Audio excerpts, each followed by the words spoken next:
Barang siapa ingin mutiara, harus berani terjun di lautan dalam. Halo sahabat Indonesia, kami dari tim Horas Danau Toba, Universitas HKBP Nomensan Medan, yang beranggotakan saya sendiri Kristanto Hulu bersama dengan tim saya, Jeremy Sihaan dan Rosli Banjarnahor, dengan judul Menikmati Pesona Air Biru Danau Toba Berlayar dengan Perahu Tradisional. Danau Toba adalah danau vulkanik yang terletak di Pulau Sumatera. Danau ini merupakan salah satu danau terbesar di Indonesia, bahkan di dunia. Danau ini terbentuk dari kaldera gunung berapi yang meletus sekitar 75 tahun yang lalu dalam letusan super vulkanik yang sangat besar. Danau Toba memiliki luas sekitar 1130 km persegi dengan panjang 100 km dan lebar 30 km. Analisa pestel. Analisa pestel digunakan untuk menganalisis lingkungan eksternal perusahaan, untuk melihat gambaran besar dari operasi organisasi dan membantu menyediakan strategi untuk mengambil keuntungan dari peluang yang ada sekaligus untuk meminimalisir risiko yang dapat terjadi di bisnis kita. Berikut adalah penjelasan dari faktor pestel. Faktor yang pertama adalah faktor politik. Kesempatan yang dapat kita gunakan adalah adanya dukungan pemerintah dalam pengembangan pariwisata Danau Toba yang dapat meningkatkan potensi dan kegiatan yang berhubungan dengan Danau Toba. Faktor yang kedua, ekonomi. Kesempatan yang dapat kita manfaatkan adalah adanya potensi peningkatan pendapatan melalui kegiatan pariwisata Danau Toba. Namun ancamannya adalah fluktuasi inflasi, suku bunga, dan kondisi ekonomi yang dapat mempengaruhi jumlah wisatawan. Yang ketiga adalah sosial. Kesempatan yang dapat kita gunakan adalah adanya potensi peningkatan kesejahteraan masyarakat sekitar melalui pengembangan sektor pariwisata. Namun ancamannya adalah kesalahpahaman dalam penggunaan bahasa, cara bicara, dan etika. Yang keempat adalah teknologi. Kesempatan yang dapat kita gunakan adalah informasi mengenai Danau Toba dapat kita akses lebih mudah melalui platform sosial media, bahkan di internet. Namun ancamannya adalah masyarakat setempat belum merata dalam menggunakan teknologi atau masih gaptek. Yang kelima adalah environmental. Kesempatan yang dapat kita gunakan adalah kesadaran masyarakat mengenai pentingnya menjaga dan melestarikan lingkungan. Namun ancamannya adalah adanya kolam milik swasta yang dapat mempengaruhi wisatawan untuk berkunjung di Danau Toba itu sendiri. Yang terakhir adalah law atau hukum. Perlindungan hukum sektor pariwisata diatur dalam Undang-Undang Nomor 10 Tahun 2009 tentang kepariwisataan. Prinsip penyelenggaraan diantaranya meliputi manfaat untuk kesejahteraan rakyat, keadilan, kesetaraan, memelihara kelestarian dan lingkungan. Namun ancamannya adalah adanya regulasi yang menghambat pengembangan wisata Danau Toba. Baik, saya akan menjelaskan bagian tentang analisis value proposition canvas di proposal perencanaan bisnis kami. Yang pertama yaitu customer segment. Nah, di bagian customer segment ini mari kami bicarakan tentang segmen pelanggan kami. Kami akan menyasar wisatawan domestik dan mancanegara yang ingin merasakan pengalaman unik berkeliling Danau Toba dengan perahu tradisional. Yang kedua yaitu customer job. Apa sih yang mereka cari di Danau Toba ini? Mereka ingin menemukan pengalaman baru, menikmati keindahan dalam Danau Toba, dan mempelajari budaya serta tradisi perahu tradisional di Danau Toba. Nah, yang ketiga itu pain. Di sini ada beberapa masalah yang diakui oleh pelanggan kami. Salah satunya adalah kurangnya informasi tentang kapal tradisional dan standar keselamatan di Danau Toba. Selain itu, terdapat juga keterbatasan fasilitas di perahu tradisional yang dapat menjadi kendala bagi pengalaman mereka. Yang keempat yaitu gains. Di sini apa sih yang mereka dapatkan dari pengalaman ini? Nah, mereka akan mendapatkan pengalaman unik yang tidak dapat ditemukan di tempat lain, serta pandangan baru tentang keindahan Danau Toba. Selain itu, mereka juga akan mendapatkan pemahaman yang lebih baik tentang budaya dan tradisi lokal. Nah, yang kelima yaitu produk dan layanan. Di bagian ini, untuk menjawab kebutuhan pelanggan, kami menawarkan perahu tradisional sebagai produk utama kami. Kami juga menyediakan pemandu yang akrab dengan budaya lokal dan tradisi perahu tradisional.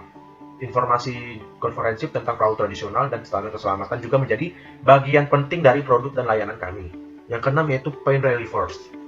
Di bagian ini, bagaimana kita dapat mengurangi masalah dan kekhawatiran pelanggan kami? Kami menyediakan fasilitas yang sangat nyaman di perahu tradisional seperti kursi empuk dan kanopi. Selain itu, kami juga meletakkan standar keamanan yang jelas dan informasi rinci tentang perahu tradisional dan standar keselamatan juga kami sampaikan kepada pelanggan.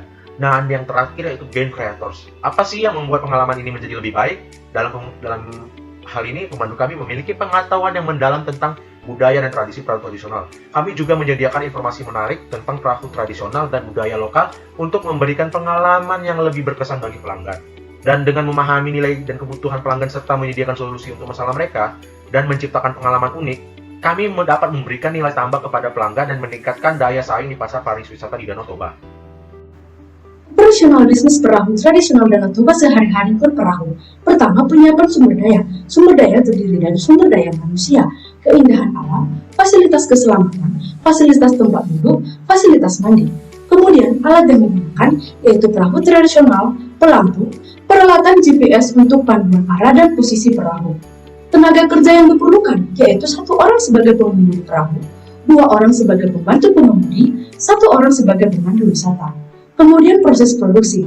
Yang pertama, menyediakan perahu yang memiliki kelengkapan sesuai standar operasional prosedur atau SOP. Kedua, menyediakan tarian dari penari untuk menghibur sekaligus mengenalkan budaya khas daerah yang dekat Danau Toba. Ketiga, pertanggungjawaban perusahaan atas keberangkatan wisatawan dari pelabuhan awal sampai ke pelabuhan tujuan. Kemudian, sistem pelayanan berbasis teknologi baik online maupun offline.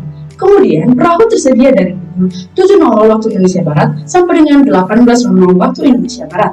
Kemudian, pemanduan wisatawan oleh pemandu itu tersebut. Kemudian, terdapat rute, yaitu rute dari Tomok sampai ke Acibata dengan trip 1 sampai trip ke-7. Semua trip memerlukan waktu 2 jam dari pelabuhan awal ke pelabuhan tujuan. Kemudian rencana pemasaran atau marketing strategi bisnis perahu tradisional Danau Toba yang dipakai ataupun yang diaplikasikan. Yang pertama yaitu pemasaran melalui media sosial. Melakukan pemasaran media sosial seperti melakukan pembayaran langganan beriklan di Facebook, Instagram, TikTok, dan YouTube. Kemudian pemasaran interaktif. Melakukan pemasaran secara langsung terhadap konsumen seperti pemasaran di acara-acara arisan marga, organisasi pemuda-pemudi dalam lembaga sosial, dan memasarkannya kepada klinik-klinik psikologis agar pasiennya juga bisa melakukan penyembuhan jiwa melalui perjalanan wisata dengan menikmati keindahan Danau Toba menggunakan perahu tradisional Danau Toba. Ketiga, influencer marketing. Strategi pemasaran ini fokusnya pada artis-artis yang lahir di daerah Sumatera Utara, bahkan yang ada dekat Danau Toba yang berdampak bagus terhadap masyarakat, dan tokoh-tokoh tersebut sudah memiliki banyak pengikut di media sosial. Contohnya musisi yaitu Osen Mutasawit, penyanyi yaitu Judika Sihotang, dan beberapa tokoh komedian seperti Mak Piti dan wanita yang lahir di daerah Sumatera Utara. Maka ini sangat tepat untuk membuat pengaruh positif dan kepercayaan pelayanan yang baik untuk kalangan lain di Danau Toba. Tentu yang menjalankan bisnis dan kompetensi yang diperlukan yaitu pihak owner yang akan membagi profit 40% bagi pemilik perahu dan 60% bagi profit bagi owner, di mana pihak owner juga yang akan mengoperasikan semua proses operasional, pemasaran, dan organisasi hingga mendapatkan profit yang tentu akan dibagi sesuai kesepakatan perjanjian bisnis pembagian presentasi profit di atas. Kemudian, pengalaman dan kompetensi yang diperlukan dalam bisnis perahu berlayar tradisional Danau Toba yaitu memiliki pengetahuan yang baik tentang wilayah Danau Toba. Lalu struktur organisasi bisnis perahu berlayar tradisional Danau Toba yaitu terdiri dari direktur dan memiliki bawahan yaitu manajer keuangan. Manajer keuangan memiliki bawahan yaitu staf keuangan. Manajer keuangan memiliki kesamaan posisi dengan manajer perusahaan, kemudian memiliki posisi kesamaan dengan manajer operasional. Manajer operasional memiliki bawahan yaitu super perahu, kernet perahu. Kemudian manajer operasional memiliki posisi yang sama dengan manajer sumber daya. Manajer sumber daya memiliki bawahan yaitu staf administrasi. Aspek keuangan. Perkiraan biaya yang dikeluarkan sebesar 231 juta. Proyeksi laba ruginya untuk pendapatan per bulan sebesar 252 juta. Maka pengeluaran dikurang dengan pendapatan, maka labanya adalah 21 juta per bulan. Break even point, total biaya per bulan dibagi dengan harga persatuan. 231 juta dibagi dengan 30.000, maka hasilnya adalah 7.700. Maka 7.700 dibagi dengan 1 bulan atau 30 hari, maka hasilnya adalah 257 per hari. Selanjutnya saya akan menjelaskan tentang inovasi dan teknologi yang terdapat pada perahu tradisional Danau Toba. Terdapat beberapa inovasi dan teknologi pada perahu tradisional agar lebih modern dan berdaya saing. Yang pertama yaitu sistem navigasi GPS. Di perahu tradisional dapat dilengkapi dengan sistem navigasi GPS untuk memungkinkan para pelaut lebih mudah menentukan rute pelayaran dan melacak posisi kapal selama navigasi. Yang kedua yaitu sistem informasi dan hiburan. Untuk sistem informasi hiburan ini terdapat seperti layar sentuh dan speaker dan dapat dipasang di kapal untuk memberikan informasi tentang tempat wisata serta hiburan seperti musik ataupun video. Yang ketiga yaitu sistem pemantauan keamanan. Di sistem pemantauan keamanan ini terdapat teknologi pemantauan keselamatan seperti sensor suhu, deteksi gerakan, dan CCTV dapat dipasang di kapal untuk memastikan keselamatan penumpang dan mencegah kecelakaan. Yang keempat yaitu sistem teknologi audiovisual. Teknologi audiovisual ini seperti speaker, layar proyeksi, dan teknologi VR dapat digunakan untuk memberikan pengalaman berbeda bagi penumpang seperti menayangkan video ataupun memberikan presentasi tentang budaya Danau Toba.